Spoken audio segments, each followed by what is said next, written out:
In Psalm 58, here again,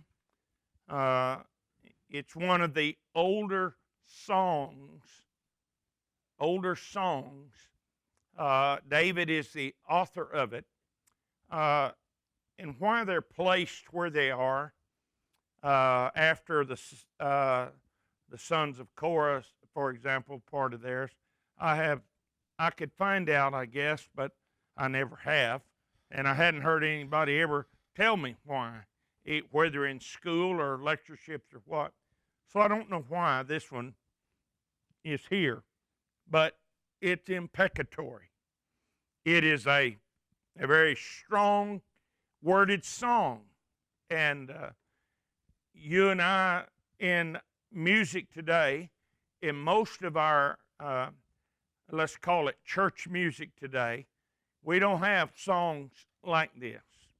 We don't have these kind of songs that about the closest thing I can think about. You heard that old song, Kick Me Jesus Through the Goalposts of Life?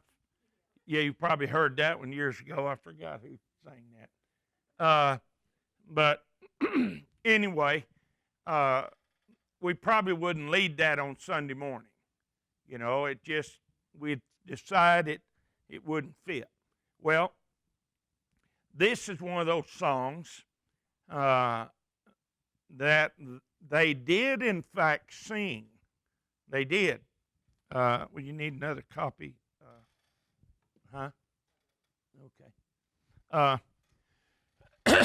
They did sing this song, and the primary, as I've shown in the outline, the song is the prayer of the innocent man for God, seeking God's vengeance, and the main idea in this song is there is a God that judges.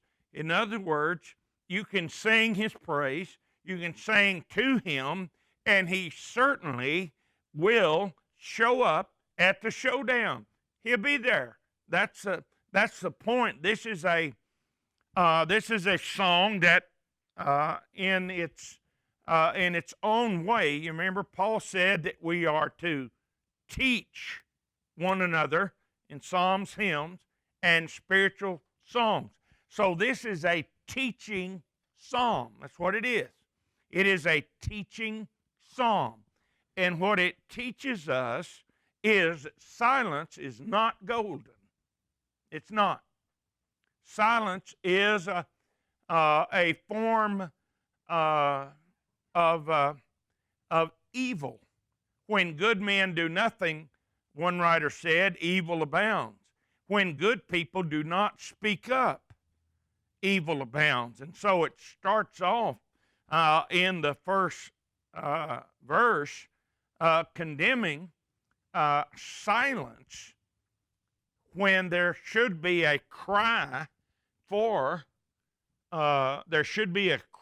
righteousness, a cry for judgment. There should be on somebody's lips a cry that says, this is wrong. And that's the way this psalm starts off. There are several different translations of verse 1. There are two of them in the margin of the American Standard. One of them it goes like this: Is the righteousness ye should speak dumb? The idea is that is there no sound from righteousness? Is there no voice of righteousness? And the idea is that it's never right. It's never right to be neutral. There's no concept in the Bible of abstaining. None. Matter of fact, it's harshly condemned. As a matter of fact, God brought a harsh hand of judgment and wiped a nation out because of their neutrality. And then there was a tribe in northern Israel that was obliterated because of neutrality. Judges chapter 5, verse 22 and 3. Curse ye Meroz, saith the angel of Jehovah, that's Jesus. Curse ye bitterly the inhabitants thereof, because you came not to the help of Jehovah, against the mighty. Meroz was in one of the great cities of Ephraim, all right?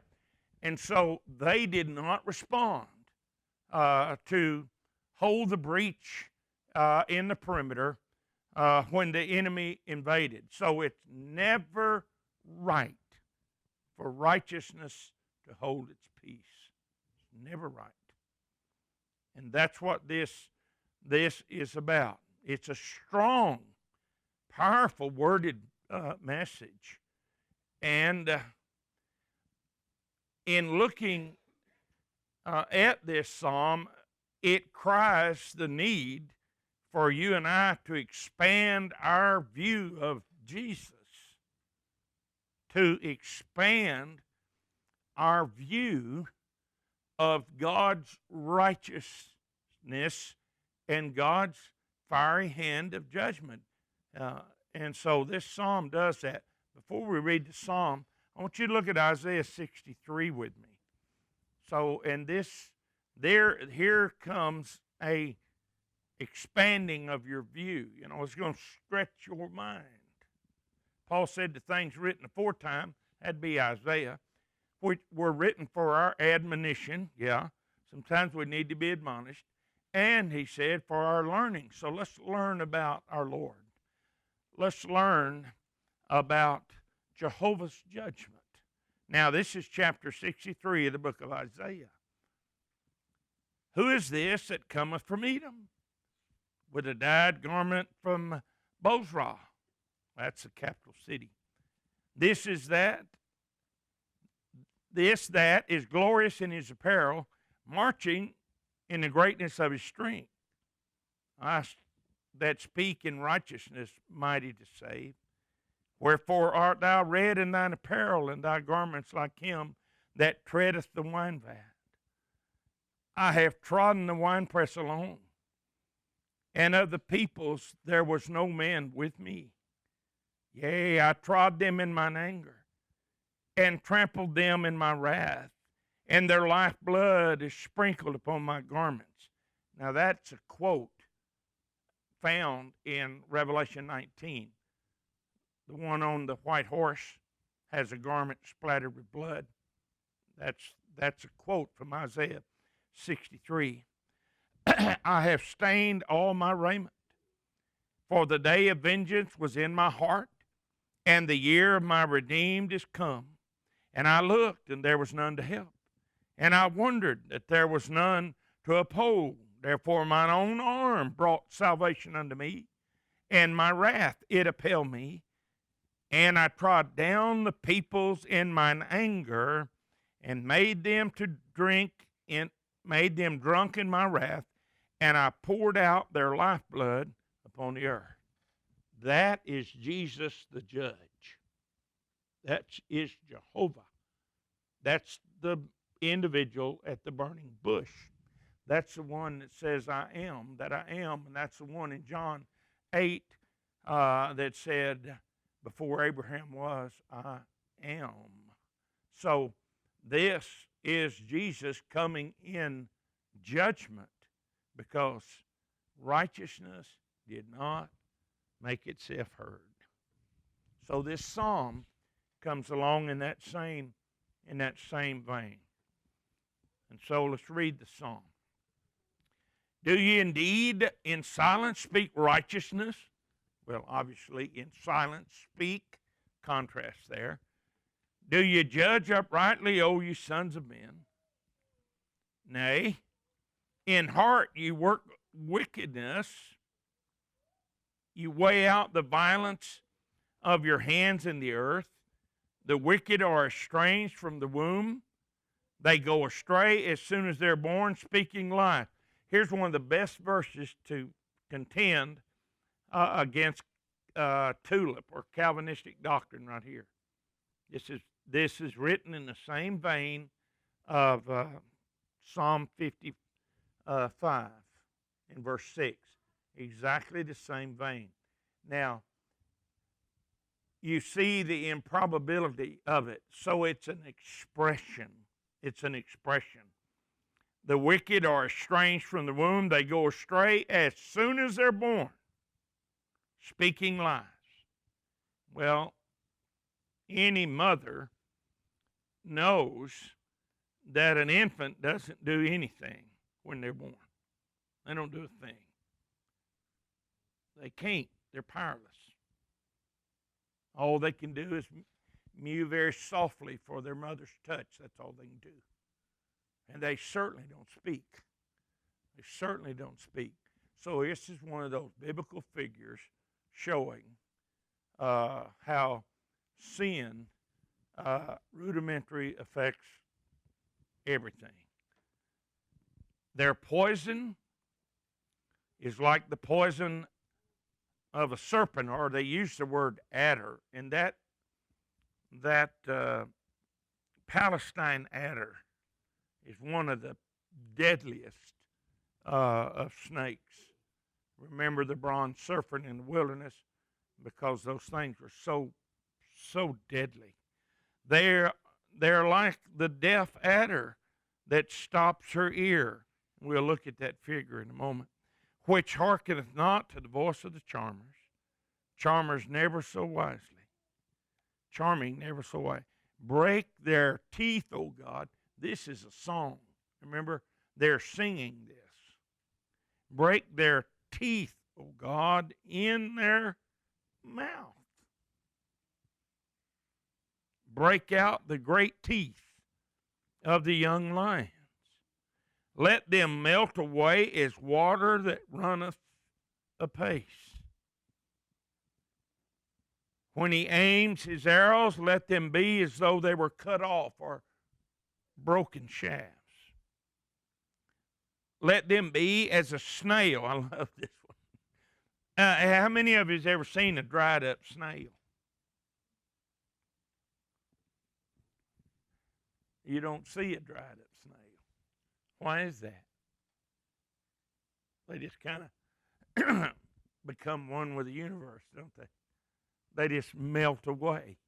They just melt away like the untimely birth of the woman that has not seen the sun, and so the purpose is not realized. Purpose of life is not realized. It's a sadness. Before your pots can feel the thorns, he will take them away with a whirlwind, the green and the burning alike. The righteous shall rejoice when he sees the vengeance. He shall wash his feet in the blood of the wicked, so that men shall say, verily there is a reward for righteousness. Verily there is a God that judges the earth. So God brings vengeance. God brings vengeance upon unrighteousness and wickedness. And it's one of the stables in the wisdom of God that assures the righteousness that there is reward and there is punishment. All right, the wicked go to receive the punishment, and the righteous receive the reward. And so this little song is a very brutal song. It is. There's no doubt.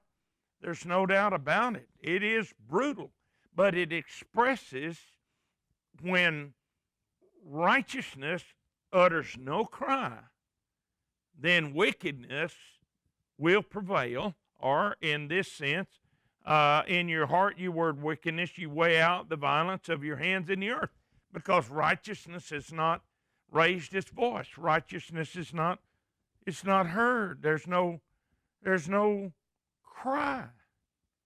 There's no cry. We get things upside down. Like I said Sunday, last year there was 501,233 we know of registered abortions in these United States.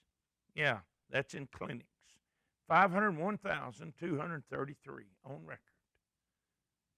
And there was not a voice raised anywhere for those babies. 17 are killed that are still children in high school, and we're about to turn over the whole founding platform upon which this nation was built. Isn't that amazing? The cry. 17 children dead here. 501,233 died, and there wasn't a voice. There wasn't a voice in the land. Not one. Raised to stop that last year. Not one. Something's out of balance. And so, number one on your outline, looking, is there are grounds for complaint against the wicked. There are. And he tells us what they are. You know, their whole endeavor, like in the figure he uses, estranged from the womb, they go astray as soon as they're born, speaking lies. Seem like their whole purpose in life is just to pursue wickedness. Just to pursue wickedness. And that sounds so terrible until you get to the bottom of the reading of the psalm. And then what happens is very terrible for them. So there is a passage, there is a sentence pronounced on them because of the description. Their description, like, look what they're like. You know, we live in poison snake country. We do. And we are careful. Another month, and we will start having to be real careful. You know, we will be careful about walking around on the sunny side of something in the morning, and we'll be careful about walking around on the shady side of something in the late afternoon. We'll just be careful because we know whether in town, out on the ranch, or on our places out in the farm, we know we can run a very good risk of encountering a deadly rattlesnake. We just know that. The Palestinian Egyptian adder that populates that part of the country, the way the thing is colored, most of the death that result from that thing, they step on it. Can't see it. It blends in so well. They can't see the thing, and they step on it. It doesn't coil like a rattlesnake does.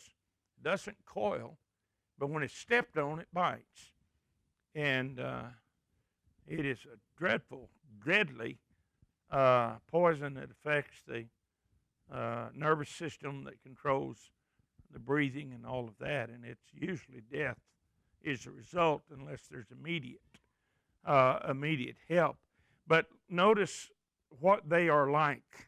Their poison is like that poison of a serpent, that adder, but they're like a deaf adder. If any of you ever watched someone charm a cobra, have you ever seen that?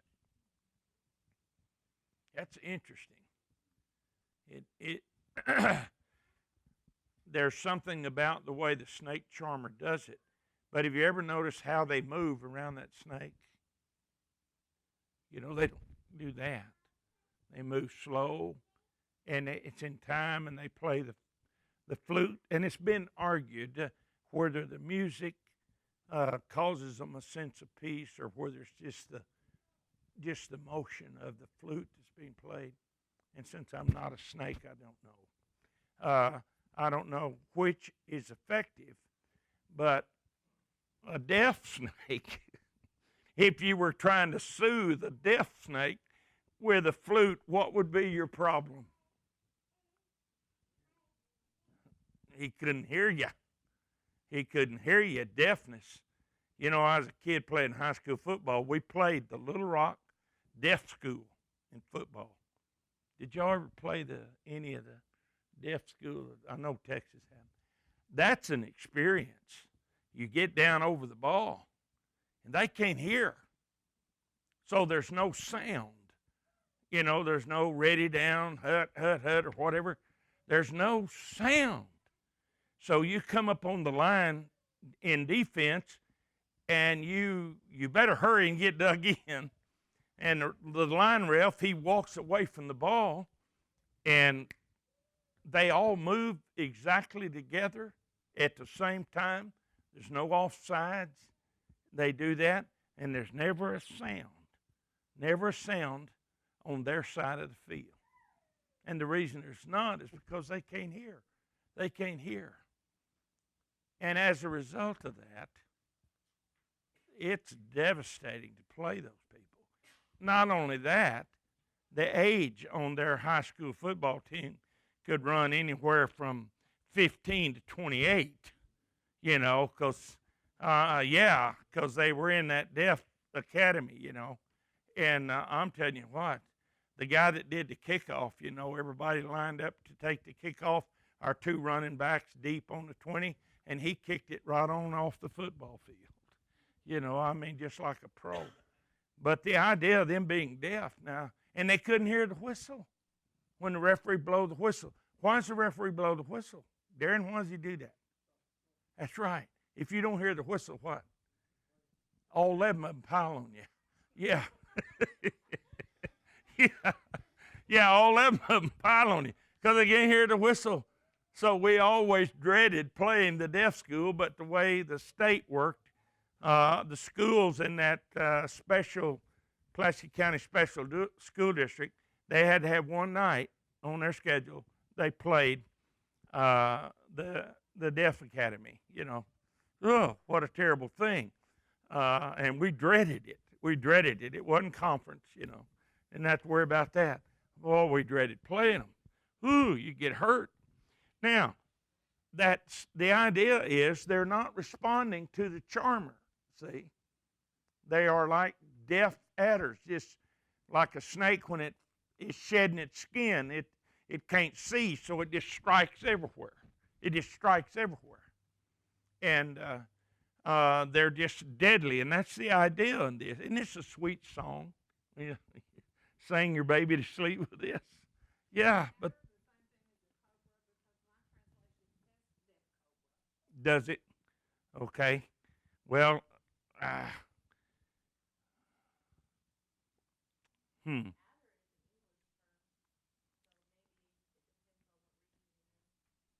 Yeah, this American Standard says adder.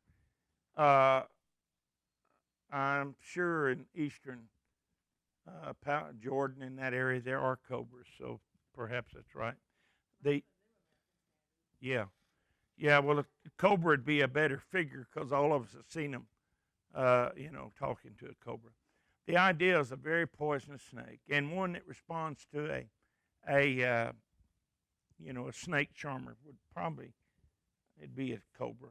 That's a pretty good thought. Probably be. So, say again. Viper. Yeah. Adder is. Yeah. Okay. Thank you. Thank you. It is a snake that you don't want it not responding to the charmer. All right? Because if the thing bites, particularly in their day and age, death is the result. Now, look what he goes from there. He changes figures, doesn't he? Break their teeth, oh God, in their mouth. All right? Break their teeth.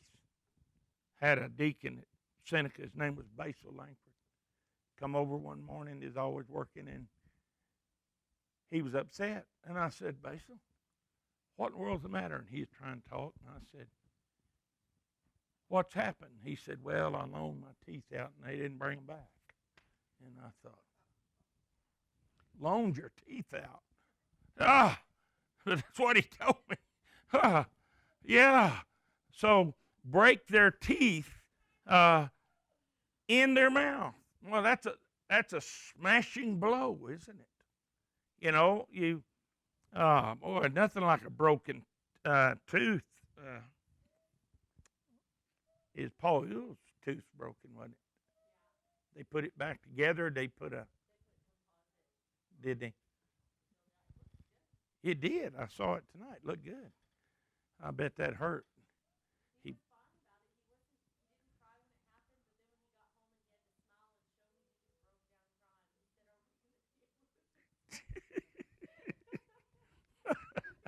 oh, bless his heart. Yeah, that would have really changed his appearance. Good-looking young man. We don't want his teeth broken out. So, break out the great teeth of the young lions. You know, this is just one figure after another. Do you get the idea in this song that this innocent man is wanting God to do something to help him? You see, this is the prayer of an innocent man toward his God. I need some help here, you know. And he's saying, you know, I don't need you to pat him on the head, you know. I need you. They're as unguided as a deaf cobra, that's not responding. It strikes at everything. So there's no way to deal with them. And now break their teeth in their mouth. And my goodness, he says, break out the great teeth of the young lions. Well, a lion without any teeth is, he's handicapped, to say the least. And then let them melt away as water that runs for a distance. Judeanne and I, in our second mission work, first was at Blackfoot, Idaho, and the elders decided to move us across to the Lost River Valley. The Lost River is one of the greatest trout streams in the state of Idaho. It runs through our farm. And it's a pretty good-sized river. Most places it's wider than this auditorium is long, and it runs anywhere. You know how rivers in that country, it runs anywhere from 2 feet to 6 foot deep, and it's just as clear as a bottle of white vinegar. And it's running out of them snow capped mountains. It runs off Mount Bora, highest peak in Idaho, out of the Sawtooth Range, out of the Lost River Range, and it runs right through Arco, right out on the desert. And then what happens, babe? It's gone. It's gone. And they call it the Lost River. That's what the Indians, the Shoshones the Shoshone that lived in that region, they call it the Lost River, because you get out on the desert and that river is gone. It's not there anymore. It is absorbed through the fissures in the sand and the lava beds, and it's gone. It's lost. And they call it the Lost River. And I fished it a lot, trapped it a lot for beaver and what have you, and it ran a piece and is gone. So I know exactly what this is talking about. It ran right out on the desert, and it just disappeared. And the Indians called it the Lost River. And then he says, when he aims his arrows, let the points be broken off. Well, an arrow with a shaft broken, the point, that's no good. It won't do anything. Make a lot of noise when it leaves the bow, but it won't hurt anybody as far as what it's designed to do. It won't do that. And so he's praying, break their teeth, break out their great teeth as the young lion, let them melt away as the water that just runs out in the sand and disappears. All right, he just wants them to disappear. And then he says, when he aims his arrows, the wicked aims their arrows, let the points of their arrows be broken off, because he doesn't want to. Let them be as a snail which melteth and passes away. A snail. They just dissolve and they're gone. Yeah, that was a big. My wife told me a story, and she was a little girl. They'd run out and turn over a rock and get a salt shaker and dump on the snail and watch them just disappear. Yeah, they just go away. So, and then the next figure is is don't let them realize their potential using a woman that has lost a child.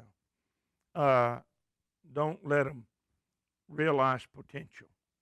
In verse 9, before your pots can feel the thorns, that was fire material. They burned in Palestine. They had a certain kind of wood that had thorns on it. And they would start the fire with the dry ones. Then they would add the greener material to the fire. Then they would put their pot on the fire, of course, to boil the water for whatever they were cooking. And here he's saying, he said, before they can even, that water even starts to get warm, take it away with a whirlwind, the green and the burning alike. So don't let the thing get started. Don't let it get started. Take all the wood away. And so this is a very desperate plea. And he uses verse 6, break their teeth. Verse 7, let them melt away as water. Verse 8, a snail that melts. Verse 9, before your pots can feel the thorns.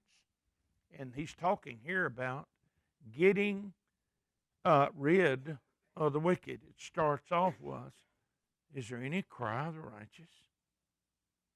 Is there any cry?